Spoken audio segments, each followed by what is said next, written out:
Welcome to Last First Date Radio, featuring interviews with experts in dating, relating, and mating in midlife. And now, here's your host, Sandy Weiner. This is episode number 397 with Ian Ferguson, transforming how we speak about and experience sex. Hey everybody, I'm Sandy Weiner, and welcome to Last First Date Radio, where we believe it is never too late for love, and that a woman of value naturally attracts the respect and rewards she deserves in life and love. What is a woman of value? She is someone who knows her worth, and she shows up, stands up, and speaks up.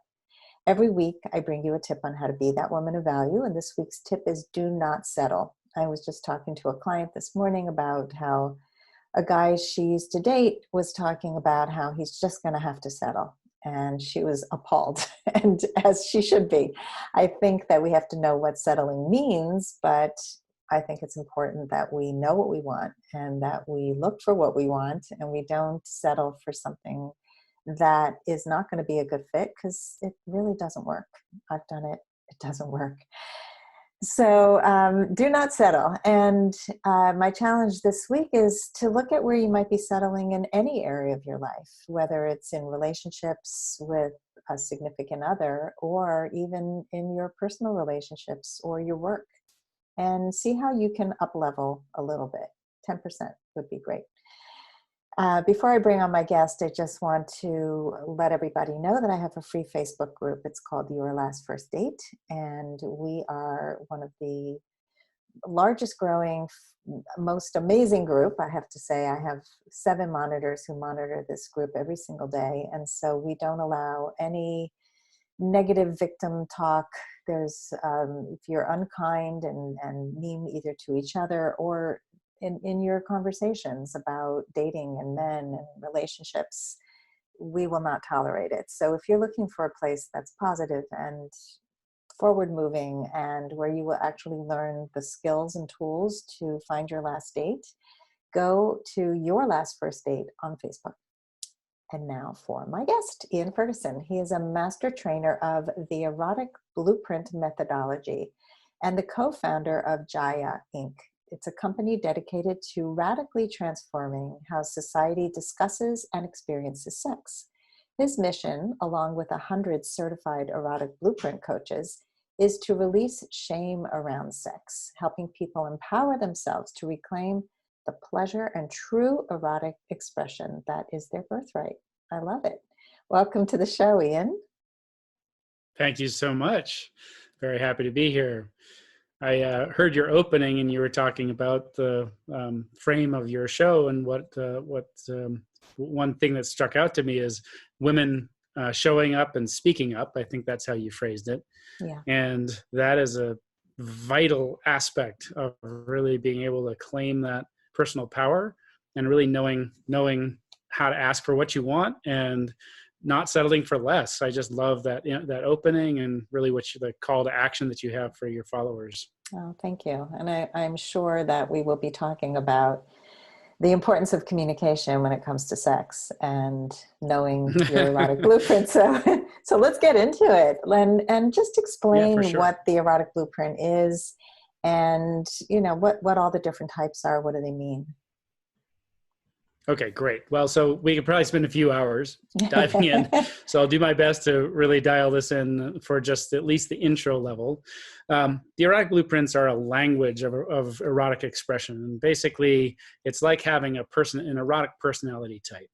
So once you know your type, you get to know what it is what turns you on, what turns you off.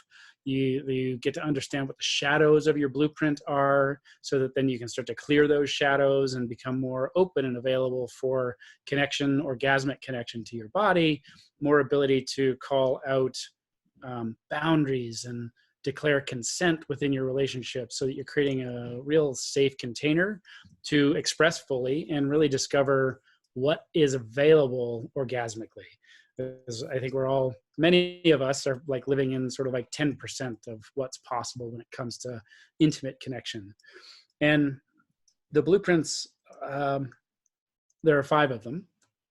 And my partner Jaiya is the person she basically downloaded these over years of working one-on-one with clients, started to discover what would completely turn on or arouse one person, try that on another person, and it's a flat line.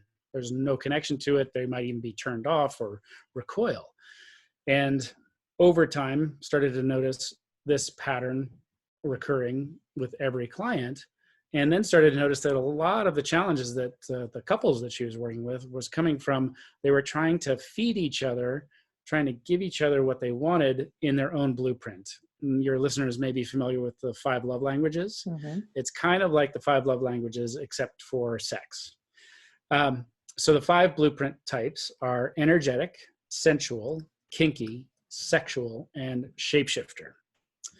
And we can dive into each one, kind of give highlights of each one. Would that be helpful? Sure. So I'm just taking notes here. So energetic, sensual, kinky, sexual, and shapeshifter.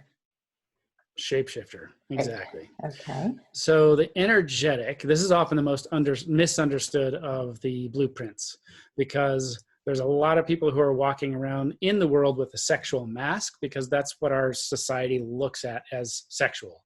You're turned on by, orgasm and visual imagery of naked bodies and that sort of thing.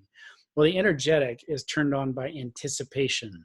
They're turned on by space. They're turned on by tease. And the space piece, this sort of sense of distance of, like, an energetic could have the superpowers of an energetic as they could have orgasms from across the room. You don't have to touch an energetic for them to be lit up and have an orgasmic or flat out climax experience. And then the shadow sides of the energetic can be that they're so sensitive that coming into their energy field too fast, too quick, can completely shut an energetic down. And they're the superpower that I was talking about with their ability to feel orgasm without being touched is one of the primary things to pay attention to if you are an energetic or you're in relationship with an energetic. It's really starting to get very connected to that energy, that space, that emotional quality and context. Because an energetic, if that's Jaiya, my partner, she's one of her primary blueprints is energetic. If I come into a room and I'm wanting to connect with her, but my energy is off, she's going to feel that fully.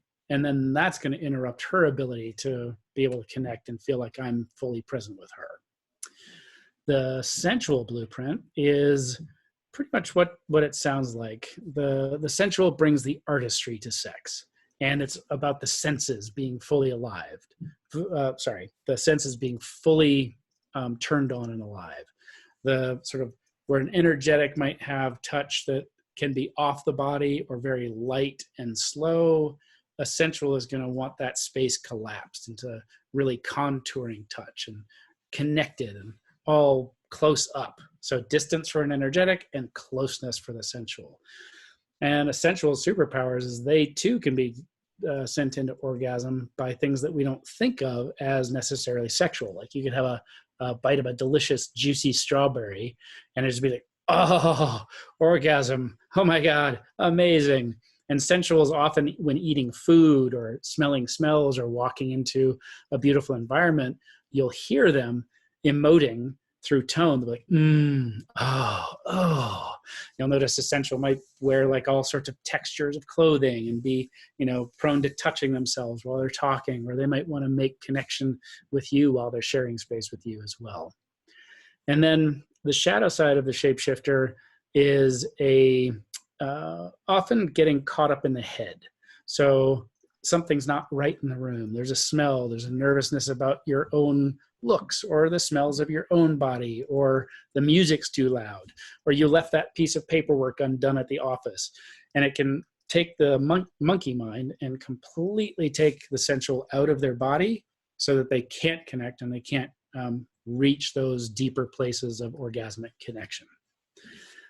The sexual is pretty much what it sounds like. The sexual is turned on by all things overtly sexual. So they're turned on by naked imagery. They bring the fun to sex. It's simple. We're here to connect. We're here to have intercourse. And as long as everybody has an orgasm, yay! yay, we've had a successful experience. Okay. And for us, what's that? And I said, okay. For a sexual, sex is like, it literally can feel like breath or water. They need it for survival. So a sexual needs to have sex to relax, needs to have sex to be able to drop in and feel connected to their life and feel like, everything's working.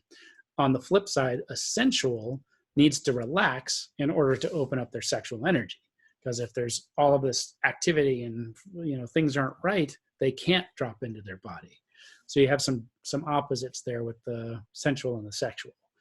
The shadows of the sexual, one shadow is one that really affects the lovers of a sexual more so than necessarily the sexual itself, because often the sexual is so, their focus is so directly on orgasm and intercourse that they miss the ride, they miss the pleasure. And often they can miss the connection with their lover and perhaps not be satisfying their lover's needs because it's so orgasm and genital focused.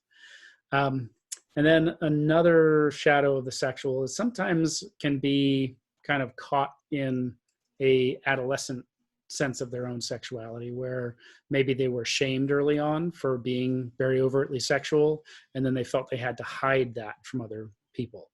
And then for the vulva-bodied people among us, if you're a high sexual, there can be a lot of shaming. So, women are told to not be sexual and not be overt about their sexuality. So there can be a collapsing on the self of sexual shame. And then the kinky blueprint, which is my primary blueprint, that is a blueprint full of variety. And so what we mean when we talk about kinky is you're attracted to the taboo, and that's whatever is taboo for you. So kinky gets layered in the stereotypical imagery of the leather and the whips and the chains and the dungeons and very intense dominance and submission kind of connections between people. But when we take it back and we really just look at the basics, it's this thing of like, what is taboo for you? What turns you on that feels like it's naughty, or it's the thing that you shouldn't be doing? For some people, it is the whips and chains and the intense physiological sensation or constriction and intense dominance and submission play. But for some others, it's really just like, it could be as simple as having sex out of missionary style. Like, you were taught that this is how you do it. This is what sex is for. It's for procreation. And we're being very naughty by having, sex in doggy style with, and just for our own pleasure. So it brings up that sort of titillation, like, oh. So it's a different kind of anticipation than the energetic, but it is often this dynamic of wanting your desires to be fulfilled and having them withheld. So we also break down kinky into two different types. One would be the physiological or sensation-based kinky, and that would be spanking, whips and chains, heavy constriction. And then we have the psychological kinky, and that is often more turned on by the power games, control and surrender, and psychological games of predicament bondage, of like giving somebody a task that there's no way they could possibly fulfill on, and they're going to be considered a naughty boy or naughty girl and be punished if they don't fulfill on the task. So you have psychological and a more sensation-based or physiological kinky, and you can be both.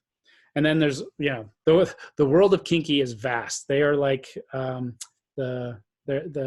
we could be studying kink for 10 years in depth and still not discover everything that's available in that realm. And then the shadows of the kinky would be, the biggest one is shame. So why am I like this? I shouldn't feel this way. Why does this turn me on? That's definitely something in my own journey around kinky that I had to come to terms with. And when working with a master dom, we were struggling over this question, and she was just like, stop asking why. Just enjoy, have fun. And our philosophy around this also is that as long as it's consensual and it's consenting adults, and you know what you're doing, you're playing safely, then the full range and the spectrum of sexual expression is available to all of us. And then the final blueprint is the shapeshifter. And the shapeshifter is all of them. The shapeshifter is turned on by everything that every blueprint is turned on by. They want more and more and more. You could be 3 hours into a lovemaking session with a shapeshifter and be like, okay, I need to take a break. And they're like, wow, we just got started, because the appetite is voracious. Some superpowers of the shapeshifter is that they have access to all of the turn-ons, all of the orgasmic, all the different types of orgasm, and they can be masterful lovers because all of sexuality turns them on, so they can shape shift to really feed their lover and supply them and feed them in their needs really, really powerfully. The downside or shadow side of that is the shapeshifter is often left wanting. They're shifting to please their partner. They have this voracious appetite and they want to be exploring every which way from Sunday, but their partner is one or two of the blueprints and they're just being left unfulfilled. And then we have something that we kind of consider almost as a sixth blueprint, which is the shadow shapeshifter. And that is a shapeshifter that has all of the shadows and none of the positives of all of the blueprint types. So they're hypersensitive in the energetic and they have a hard time connecting with their body. They fly out whenever somebody comes in too close, too fast. Their sensual mind is in constant chatter and nothing is ever right. And they're always trying to fix the situation or control the situation. They're sexual. They have a shame about their sexuality. They're kink. They have a deep shame about their taboo desires. So it can be a very house of mirrors experience for the shadow shapeshifter, because everywhere they turn, the brakes are being put on their pleasure. Oh. So that is a really quick download on the entry level point to what the erotic blueprints are all about. It's really interesting. I've never really studied this and looked at it, and it makes total sense. And I think as a woman who started dating again after a long marriage, I was married 23 years. I was in my 50s when I started dating again. And a lot of things were not present in my life in my 20s, in terms of how people were expressing what they wanted sexually. And I remember being shocked by a lot of what I saw until I started to understand it better. People were being very clear about their sexual desires, about their kinks. And I think it's great. I mean, I think it will eliminate people who are not into what they're into. But right. I think what's interesting, though, is when you start thinking about partnership. And so let's talk a little bit about that. You mentioned before about the sensual and the sexual, I think. Were those sexual, the two? Those two can have some conflict because the sensual is much softer and the sexual is much more about hard touch. And what can couples do if they have different blueprints? So another thing, we tend to like to bust the myth of incompatibility. Mm-hmm. So we don't really look at what people call incompatibility is really just we don't know how to speak each other's language. Let's say I meet somebody and I fall in love with them and they speak Spanish and I speak German, and there's deep chemistry and like we're turned on by each other, but we just don't speak each other's language. I don't say, well, I can't have anything to do with you. You speak Spanish and I speak German. It's over. If we're really committed and we're willing, we're going to learn each other's language. So being able to bridge the gap, there's a dissonance that happens between all of the blueprint types.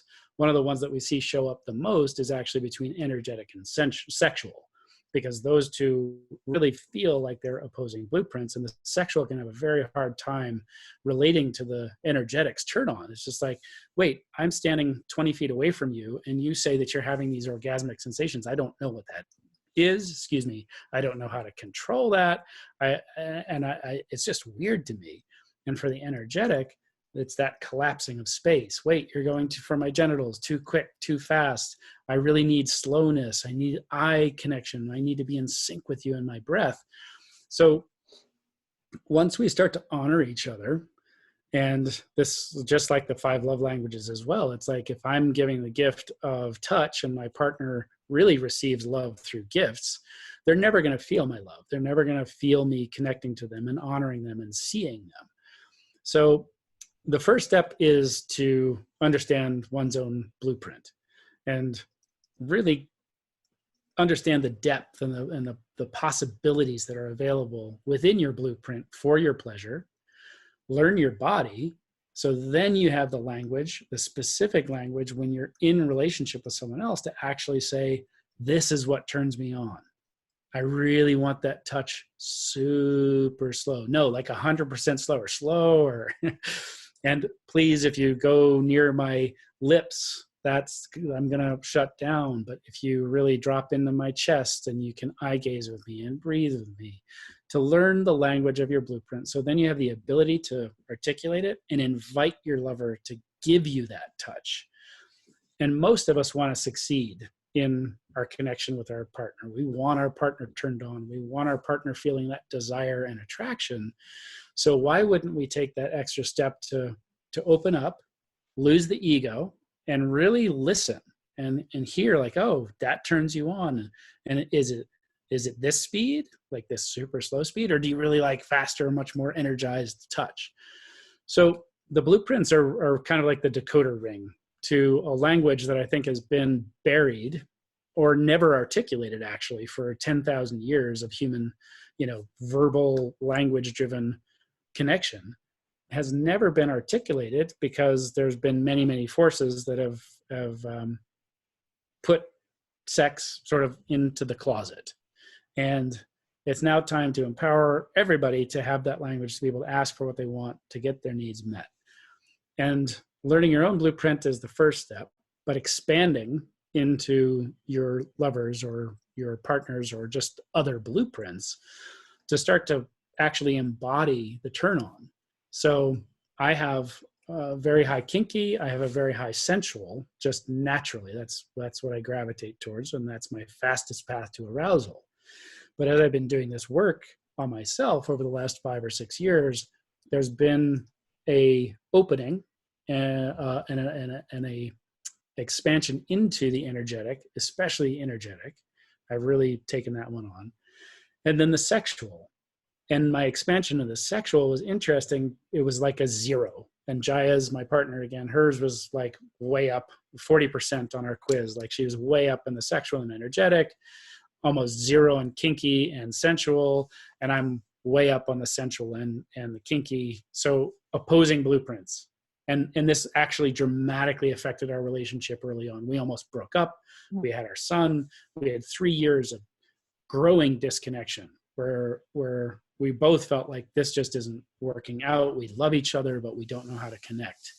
And until we discovered the blueprints, we would have kept going down that path, and we probably would have ended the relationship. But the blueprints started to give us the access to be able to honor each other and feed each other in the ways that we both wanted to be fed.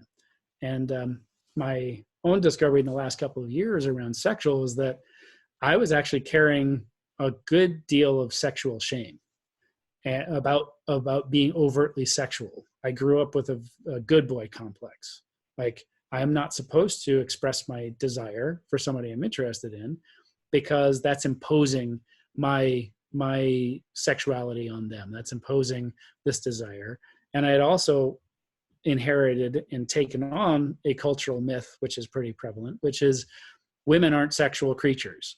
They're not into sex. And it's really just the men who are the dogs and the women who are the angelic flowers. That and even even in my relationships, I'm glad you're laughing at that one because it's silly, right? Yeah. What I had borne witness to in my relationships was that many women have a voracious appetite, especially once they're opened up to their own sexual energy and given the freedom to express themselves, they'll outrun me by 1,000 miles in terms of desire and their ability to go for more and more and more. But I internalized this thing, and until I started to integrate that shame and feel into how much it had controlled me, my sexual stayed in like 0-7%. And then as I've taken the quiz again and again over the last couple of years, the percentages started to move up more into like a 17-20%. It's still not my primary, but I now have more of an integrated and conscious connection to it. And I can utilize those energies, especially with my partner, who is fed very deeply by the sexual. Very interesting. Well, I think we all carry blueprints from the past. And it's one of the first steps I do with clients is to look at their downloaded blueprints from their families, from the culture, and how they view relationships, how they view the opposite sex, how they view sex, it's amazing how when you start to look at it, you realize how many limiting beliefs we carry and how we can really interrogate those beliefs and change them. And that's a big part of coaching and learning about yourself, learning about others, being open, really reaching your highest potential in life and in love really comes with curiosity and really getting out of that monkey mind of what we've been told, right? And sex carries with it so much. I mean, so I have a question, because in my culture, in the world that I live in with women over 40 who are dating mostly online, there are a lot of men who reach out to women and want to engage sexually in some way right away. And I'm sure there are women who do that too, but I can only speak from the woman's point of view. And women get usually very turned off. They think, oh, you're just objectifying me. All you want to know is, am I frigid? I mean, those are the kinds of questions like, are you still having sex? Because I know, older women often shut down and are not sexually interested. Just like what you said, it's like women, so there's this mindset out there. And I'm sure a lot of it is just misinformation and cultural and a lot of other things. And so would you recommend anything to these types of women who are getting messages like this about how to handle it? Because I think right now they're just like, delete, block, get off my online dating app. But there might be a better way. Sure. There's a rampant sexual immaturity that is in our culture. Again, people have not been given the language of sexual connection. They've not been really raised on a language of consent and understanding how to enter into somebody's space, whether through the words they're using, the visual imagery they're suggesting, or the energetic space and connection that they're holding. And I could imagine that is a constant and challenging thing for the vulva-bodied among us to be in receipt of so much, usually overtly sexual connection or desire to go right to sexual connection without really connecting first, without really being asked who you are, what are you about, let me get to know you, let me find out what makes you feel safe so I can provide that, and that you can then open to me freely. One of the things that I think is a powerful way, especially if we're talking about online dating and setting up profiles, is being really, really clear in saying, hey, this is who I am. This is what I want. This is what's okay. This is the kind of communication that is okay to send to me. This is the kind of communication that is not. So if you reach out to me with a nude photo or asking to meet and for a hookup, this is not what I'm into. Right. And I will either delete you or, I definitely won't respond to your query. So it's the kind of thing of like the opening to your show of really speaking up and saying who you are, what you want, how you want it. And sometimes I think it can be difficult for most of us to actually know what we want, how we want it. And because there's just the drive to wanting to have a connection and to create to be able to date, to be able to meet people and connect. Mm-hmm.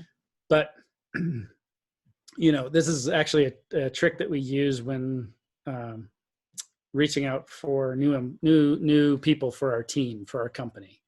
We'll put a line in there which will say, send 2 paragraphs about who you are and what you think what you'd love about this job. Do not submit a resume. And 80% of the people will submit a resume, and it's an instant delete. So instead of approaching the world as hungry, even though there may be this deep desire to connect, with a sense of desperation, come into the core and notice that if you put out a boundary, if you make a clear declaration of how you've said, this is how I feel safe communicating with you, and they break that boundary, don't pass up the road sign, right?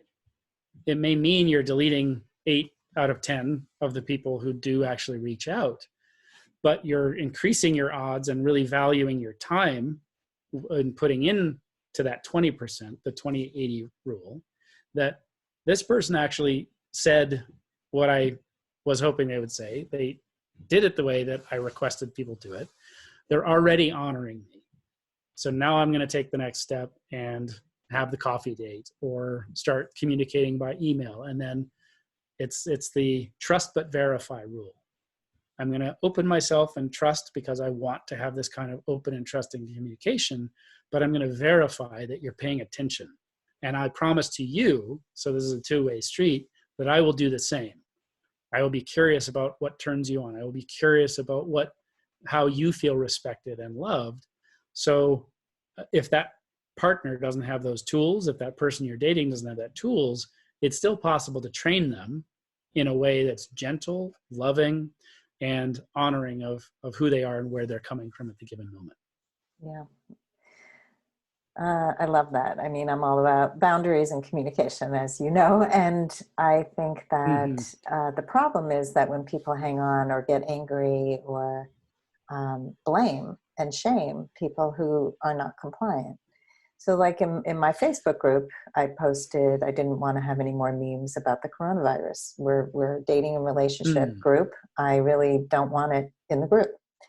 And under that post, people were posting coronavirus jokes. And it was just like, come on, ladies.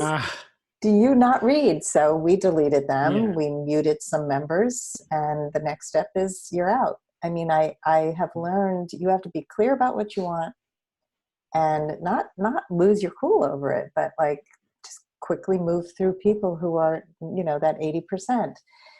And so that goes for how you're hiring, how you're getting into partnership in any possible way. And with the coronavirus going around now, and my kids are living at home, we've had to redesign some of our relationships because we're living in the same space and we have to respect each other. Yeah. And so it's a conversation and it's an ongoing conversation. Here's what's working. Here's what's not. What do you need from me? What do I need from you? And I mean, that's how we end up in mature relationships. Right. Yeah. I was just thinking though, when you were talking, I dated a guy a while back who it was pretty obvious that he really wanted to just hook up. Said he was a sapiosexual, which is a buzzword for, I'm attracted to your intelligence, right? But that really might have been true, but he was really wanting sex. So we had a really nice first date. He talked about sex a bunch and it was fine with me. I didn't shut it down. The second date, he wanted me to come over. I said, no, I'm not comfortable with that. I'd be happy to meet you for lunch, at this point, since I don't know you. And we go to lunch and he sits next to me in the booth and he's like going, can I touch you here? Can I touch you there? Can I do this? Can I do that? And I'm like, I want you to know that I don't know you well enough to feel safe with you. And he goes, oh, and I totally get it. And then I never saw him again. But I told him what I needed. He didn't care. Yeah.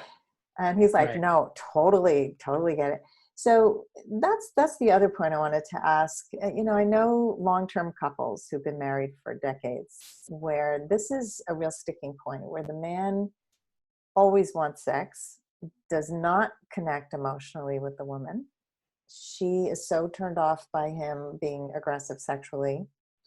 And so she, sometimes will have sex just to appease him, but that emotional piece is missing, and he cannot stick with really shifting into what she needs. And they've been in therapy on and off. I mean, they're together, they're not breaking up, but it's a really difficult thing. And I know that she's not alone. So what do you do in those cases where you have somebody who's really just stuck in a mindset and will not comply with what the partner really needs? So, as you had mentioned, sex is a super deep zone of people's conscious and subconscious, and there's inherited beliefs, there's constructed beliefs, there's behaviors. There's a whole blueprint beyond the erotic blueprint that is right there and very informative. One of the most valuable tools is curiosity, right? So when there's conflict, somebody's need or desire or want is not being met. And so curiosity and willingness. And often there's a lack of willingness, I think sometimes because people end up getting positional because, well, my needs have not been met. So I'm going to withhold or stonewall or create a disharmony until my needs get met. It's the thing of, instead of listening to hear first, screaming to be heard by your partner. And when there's so much entrenched behavior, conversational behavior, lack of knowledge of how to navigate these deeper conversations, then that first step is moving into curiosity. First, like, okay, well, knowing again, what is it that I really, really want that I'm not receiving here? And then coming to the partner, instead of I'm not getting this, give it to me, moving into a place of vulnerability, of revealing.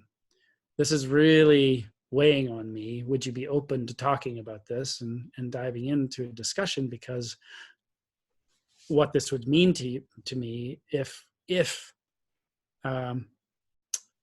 we were able to share on this level, what this would mean to me is so much. I would feel loved. I would feel more open to just giving you fully my heart.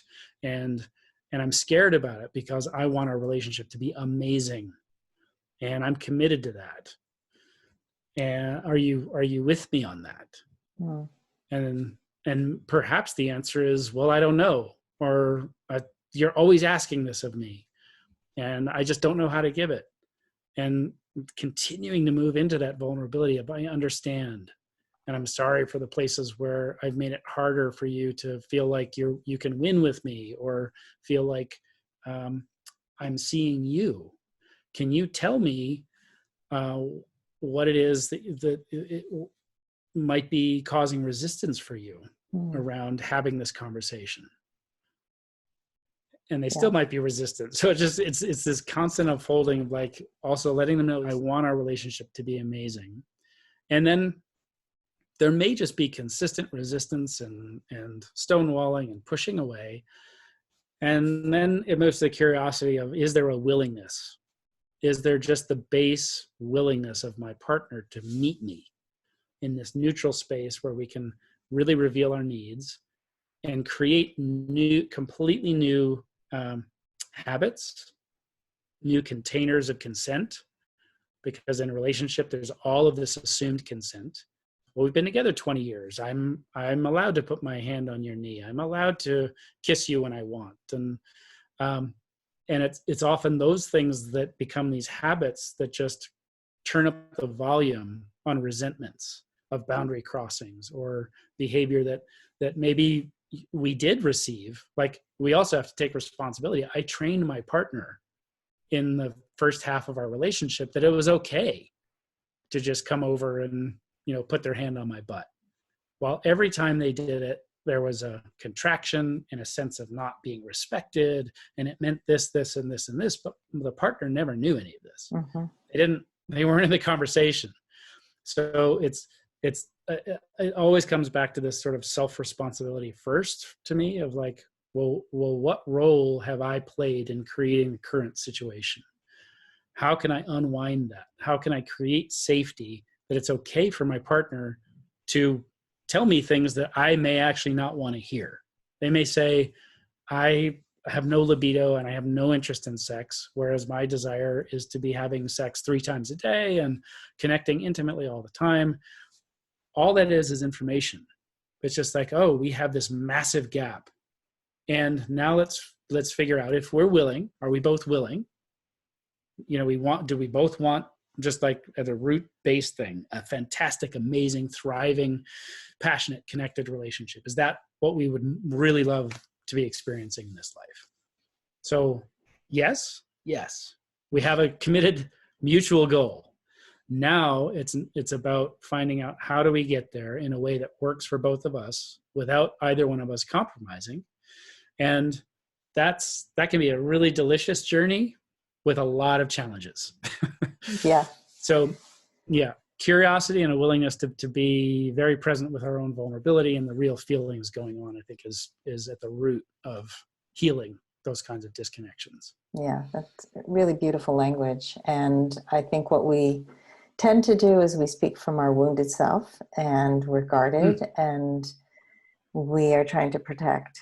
And so it's when you can sink into your vulnerability and speak from feelings and not make it about your 5-year-old self that was hurt, a long time ago. And it's so interesting watching people argue and how they start name calling, and it's all just that wounded self speaking. And so sinking into that, taking responsibility for your share, that's huge. I mean, that's emotional maturity right there. That's just incredible work. I mean, it's hard. I mean, most people don't do the work to get there, but to me, this is the best thing you can do for yourself and your relationships. So speaking of which, my final question is, how can this work serve us during this unsettling time that we're going through right now?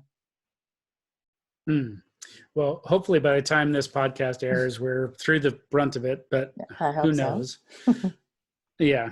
But again, this is we did an exercise in our company of really looking at the root of what our work is all about several months back.